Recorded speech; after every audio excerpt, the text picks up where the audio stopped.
Adam, there has been a large earthquake which has triggered a tsunami alert in the Philippines. What can you tell us?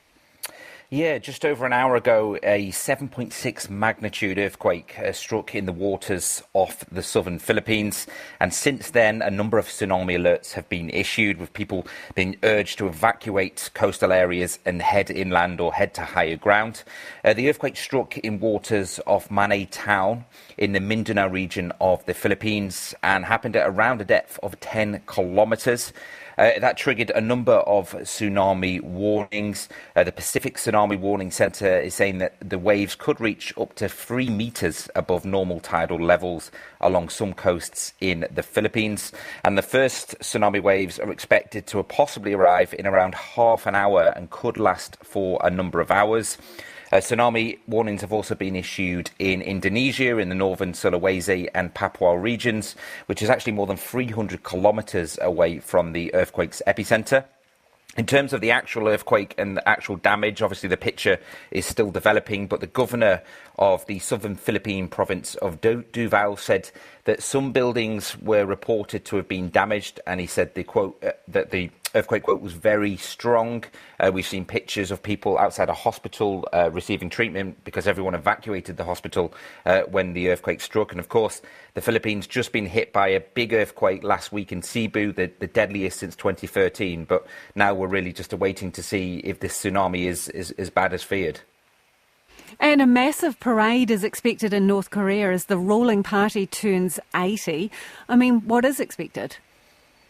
Yeah, well, with this being North Korea, obviously plans are being kept very secret, but we understand that there should be something quite spectacular in Pyongyang later today.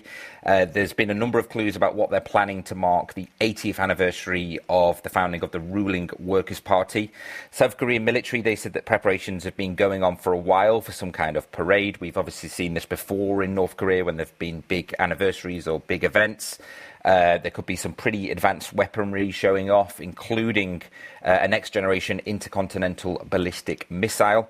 A number of foreign dignitaries are already in North Korea for this occasion. The Chinese premier is there, as well as the former Russian president, Dmitry Medvedev.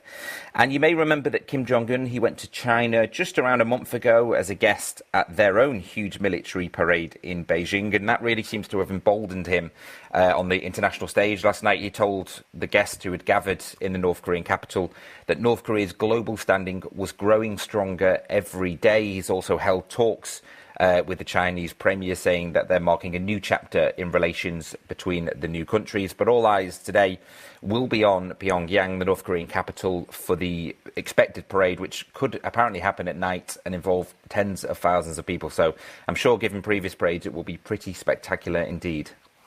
And tell us about this Indian state that is set to introduce a day of paid menstrual leave every month.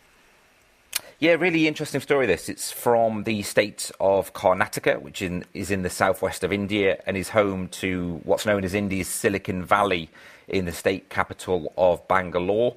And the state governor has approved plans to grant female workers 1 day of menstrual leave a month. Now, this isn't something that's completely new in India. It's actually been implemented in a couple of other states. But this is the first time that this has been offered to women who are working in both government jobs and the private sector as well. And that's particularly significant in this state because there's a huge IT tech, Walmart are based there, Google are based there as well. And Karnataka is actually one of the largest female workforces in India. I think over 31% of the workforce in the state are female, which is one of the highest rates in India. And when this announcement was made by Karnataka's chief minister, he said the policy is a step towards creating a more humane, understanding and inclusive workplace. So it'll be interesting to see when this is implemented and, of course, if further states in India now follow their lead as well. Really interesting stuff. Thank you, Adam. That is Adam Hancock, our Asia correspondent, joining us live there.